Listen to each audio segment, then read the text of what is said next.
Avez-vous déjà entendu parler des zines, Z-I-N-E-S? Certains les appellent aussi des fanzines, des petits ouvrages, souvent monochromes, photocopiés, associés par exemple à la scène punk des années 80. On pourrait penser que ces zines ont disparu avec l'arrivée d'Internet. Pourtant, ils sont encore bien vivants. Au Québec, et ça, j'ignorais ça, il s'en publierait quelques 500 par année. Yannick Dumont-Baron nous propose un tour d'horizon de cet univers artistique à la marge qui suscite un intérêt grandissant dans le monde institutionnel. C'est tout le sous-sol qui est l'atelier.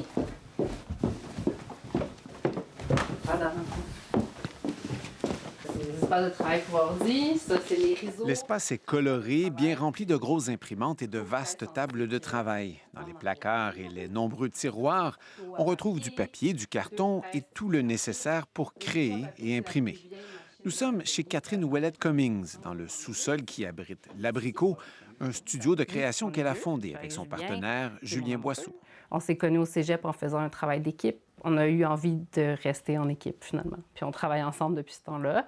On fait toutes sortes de choses, de l'impression artisanale. On fait des zines, on fait des projets d'art public, on fait de la médiation culturelle, on fait des ateliers en bibliothèque. Leur premier zine, ils l'ont imprimé il y a une douzaine d'années. Depuis, plusieurs autres sont sortis de leur presse, dont un ouvrage collectif écrit durant la pandémie. Catherine Ouellette-Cummings aime la liberté qu'offre ce médium et le plaisir d'expérimenter avec les imprimantes Riso. C'est une technologie des années 80 qui permet un rendu granuleux aux couleurs vives. Donc, nous, on s'intéresse beaucoup aux limites de nos machines puis comment les dépasser. Fait que les zines qu'on fait, bien, ils travaillent beaucoup sur la couleur ou comment reproduire des textures particulières ou surtout des couleurs. Par exemple, on a fait un zine cette année qui essaie de reproduire la couleur changeante du ciel pendant plusieurs semaines. Julien Boisseau active l'une des imprimantes et change la cartouche d'encre sous les regards de son fils qui connaît bien les gestes. Avec les années, la passion des parents a déteint sur leur enfant. À 17 ans, Henri a déjà quelques zines à son actif. Son premier dressait le portrait de ses toutous préférés. Son plus récent rassemble des photos d'animaux mignons. C'est des fanzines par et pour les personnes hypersensibles. Donc, on avait envie de faire des zines qui sont juste doux à regarder, qu'il n'y a pas de réflexion ou sentiment négatif apporté par ça ou de gros questionnements. C'est vraiment juste un moment de détente à regarder. C'est comme venu tout seul, comme une idée de médium pour partager. Ce que j'avais envie de partager aussi, à 8 ans, bien, j'avais pas de téléphone, j'avais pas de réseaux sociaux. Fait que c'était quand même un peu naturel comme médium. Petit moment d'attente. C'est des vieilles machines, c'est pas super rapide. La grosse imprimante a besoin de temps avant de reproduire la couverture d'un zine. Dans cette famille, le zine, c'est une sorte de contre-pied à notre époque d'instantanéité numérique. Ça se porterait moins bien un projet d'animaux cute sur genre un site web ou un blog ou une page Instagram. J'ai l'impression que dans un petit livre comme ça, que les gens peuvent juste regarder quand ils veulent, que c'est pas besoin d'avoir de l'engagement ou des vues ou des commentaires ou tout ça. Donc, Un zine, c'est un objet qui se collectionne aussi par rapport à un post sur les médias sociaux qui ont quelque chose de très éphémère. On les voit défiler, tout ça. Mais les zines, c'est précieux. Les gens ont mis leur cœur, ont mis du temps dans la création de cet objet-là. C'est une bande dessinée qui est présentée sous la forme d'une boulette. C'est voulu comme ça, là? Ah oui, bien sûr. Okay. Avec d'un côté, donc, une bande dessinée assez complexe. Il faut d'abord défroisser une grosse boule de papier vert pastel pour consulter ce zine imprimé à l'encre noire. Isabeau Legendre l'ouvre avec un peu de précaution. Je trouve ça rigolo, mais j'ai pas l'impression de la détruire, au contraire. Celle-là, c'est Alice Guéricola qui l'a fait, qui est une artiste de Québec. Donc, Nous sommes dans le labo de zinologie, qui est en fait le salon de l'appartement montréalais d'Isabeau Legendre. Devant nous, quelques 3000 zines, une collection qui témoigne de la passion de ce chercheur et de la variété et de l'évolution de cet art graphique. Le premier zine à être publié au Québec s'appelle Requiem. C'est publié en 1974. C'est un zine de science-fiction, donc dans la même lignée que les zines qui se publiaient aux États-Unis depuis les années 30 ou en Europe depuis les années 50. À partir des années 80, on commence à avoir de plus en plus de zines de bande dessinée qui reprennent un peu le modèle des fanzines de science-fiction, puis aussi des zines de musique. Donc, on va retrouver de plus en plus d'expressions artistiques. I wanna publish scenes and rage against L'image que vous aviez des zines vient peut-être des années 80 et 90, des publications issues des milieux punk ou de contre-culture. Avec le changement de siècle et l'arrivée d'Internet, les zines ont évolué. C'est là qu'on va vraiment voir une explosion de la création artistique dans les zines. Beaucoup de gens qui utilisent le zine pour, par exemple, en bande dessinée, c'est assez courant, se constitue un portfolio qui va être ensuite présenté à des éditeurs pour pouvoir éventuellement faire un livre. Il y a aussi des trajectoires qui vont dans l'autre sens, mais ça reste un créneau dans le milieu des zines. Isabeau Legendre estime qu'au moins 500 zines sont publiés chaque année au Québec, dont certains imprimés en quelques exemplaires seulement. Dans l'ensemble, la scène semble bien se porter. La foire annuelle Exposine célèbre son 25e anniversaire et depuis 2023, le genre a même son espace au Salon du Livre de Montréal. On retrouve aussi des zines sur les rayons de quelques librairies indépendantes, dont celle-ci, dans la Petite Italie. Effectivement, on a une très belle collection sur laquelle on travaille depuis à peu près 5 ans.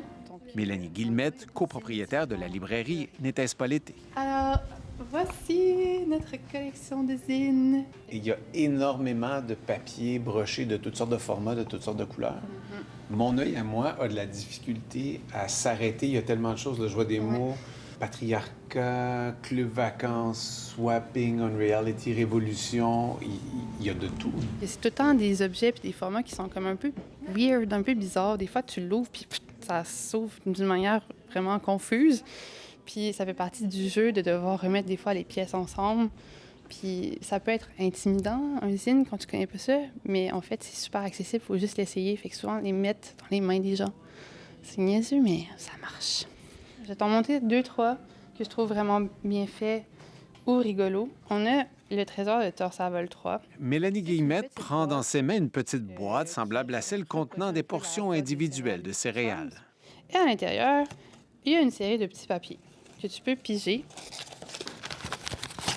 T'en prends un au hasard qui dit « Elle m'a dit qu'elle combattrait pour le bingo, mais il a fallu que je batte en retraite.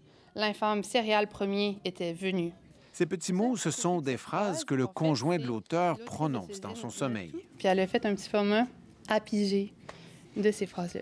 Est-ce que ça sert à quelque chose? Absolument pas. Est-ce qu'on apprend quelque chose? Rien non plus.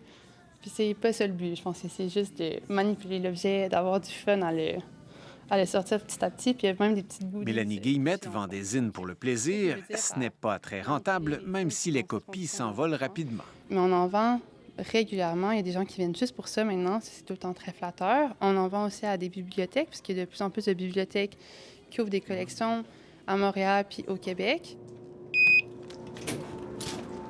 Ici, on entre dans une grande pièce, beaucoup de néons. C'est frais aussi. On est où? Oui, on est dans la réserve des collections spécialisées, donc à la Bibliothèque nationale Cite-Rosemont. En fait, ici, on trouve des zines, mais on trouve aussi des documents anciens qui datent du 17e siècle. Donc, toutes ces collections-là se côtoient dans cette salle ici. Oui. Puis on peut aller voir, si tu veux, dans une rangée. Celle qui nous guide dans cette pièce à la température contrôlée, c'est Catherine Rattel-Montemilio, l'une des bibliothécaires de la BANQ, Bibliothèque et Archives nationales du Québec. Donc, je vais te montrer un exemple.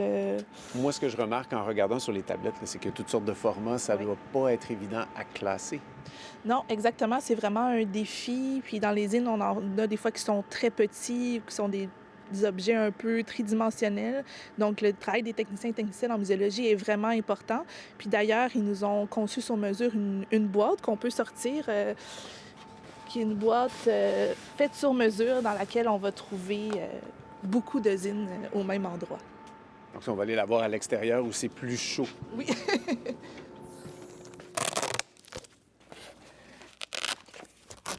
Depuis 1968, probablement, il y a des zines à la Bibliothèque nationale. C'est plus notre perception de ce que c'est qui évolue. Puis depuis les dernières années, on met un petit peu plus d'accent sur ces collections-là. Donc Plus d'1 millier d'exemplaires sont entreposés à la BANQ et à la Grande Bibliothèque, donc accessibles au public. Puis c'est ça qu'il y a quelque chose d'un petit peu contre nature pour le zine, comme tu l'as bien dit. Ça circule dans des sphères qui ne sont pas celles auxquelles on a accès peut-être comme Bibliothèque nationale, mais si on ne les avait pas, pour moi, ça serait vraiment dommage. Si on pense à un chercheur ou une chercheuse dans 30 ans qui veut savoir qu'est-ce qui se passait au Québec en 2025 puis qu'il n'y avait pas de zine, ça n'aurait pas de sens.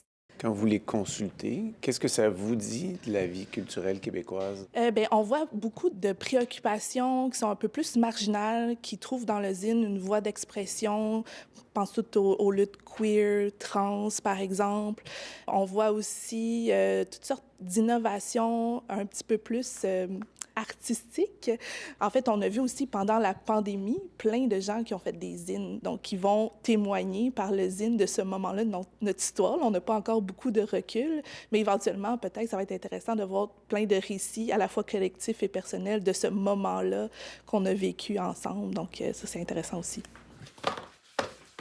Dans les studios de l'Abricot, on active une machine pour plier et brocher les zines. Les parents et le fils travaillent à la chaîne, sans trop parler. Les trois trouvent un peu de bonheur dans cette tâche manuelle. De nouveau, Catherine Ouellette-Cummings. Ça nous permet de passer des moments ensemble, de manipuler du papier aussi, puis de faire des choses juste parce que ça nous tente. C'est quand même vraiment, vraiment enrichissant. Enrichissant aussi de rencontrer d'autres amateurs en personne dans les foires, surtout ceux qui apprécient les petits zines sortis les presses de l'Abricot. C'est vraiment touchant de savoir que ce projet-là qu'on a fait, qui vous touchait personnellement, qu'on était content de faire, mais ça a un écho aussi direct chez quelqu'un d'autre. Il n'y a pas beaucoup de choses qui égalent ça.